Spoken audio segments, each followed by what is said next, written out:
3 more wins in a row. No matter how you put it, K-State is going bowling. I am Andrew Hammond. He is the boss of Go Power Cat Tim Fitzgerald. And Fitz, what a season, what a team, what a game. What a weird season, what a weird game, and what a weird team. I mean, this has been so hard to figure out all season long.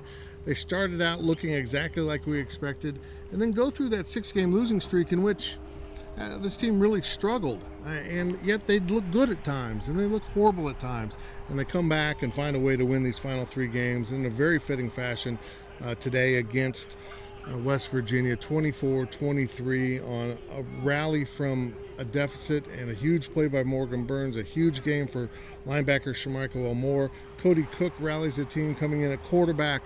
Duke Shelley with a remarkable performance as a freshman corner, up and down the list. We name a Power Cat of the game. Dude, we could have picked about 5 guys in this contest. We were talking about that. Yeah, it was a tough choice, but what a game by the Cats. Bowl eligible. We don't know where they're going yet. We'll find out probably by the time you view this video, but it all looks like the Liberty Bowl in Memphis. Well, they were pretty pleased with themselves, to say the least. Fitz, we talked about it earlier. We do have a Power Cat of the game. It is Mike Morin. What a game he had. 17 amazing tackles. I believe he emptied out both Gatorades on both sidelines. I mean, he was doing everything out there. It was incredible. He was all over the field. The 2 tackles on sacks, 4 tackles for a loss. As you mentioned, 17 tackles.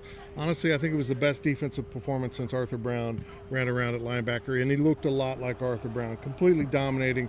But the biggest play of the game was probably on the 4th and 1, in which he, brought down the ball carrier for West Virginia for a loss, and really kind of held on to this victory for Kansas State. One of the best defensive performances we've seen from a Wildcat in a while, and boy, did this team need it. Shemika Elmore was incredible.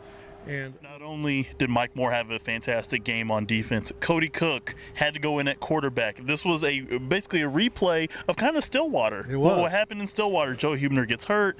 Cody Cook steps in and just lights this place on fire. It was incredible. Cody's come in a number of games throughout this season, but only 2 did he come in on short notice as an injury replacement. Those were the 2 games that he really shined.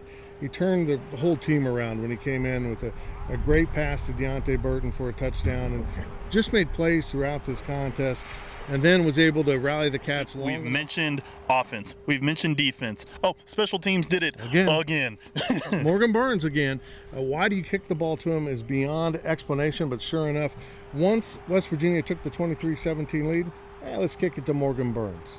Touchdown, Kansas State, a lead they would never relinquish. It was a really incredible performance. He didn't do it alone, but certainly he was the one at the end of the play running away from the mountain. 6 wins gets you bowl eligible, and it took the Cats the entire course of the season for it to happen. But guess what? K-State is going bowling, and where could they go and where will they go? Well, it's, all that'll be sorted out on Sunday, but 6 wins in all likelihood send them to the Liberty Bowl to play an SEC team, probably Arkansas. We'll see how it all pans out on Sunday, but just the fact that this team went out on the field and earned it. We learned this week that 5 and 7 teams would be bowl eligible. They didn't back into anything.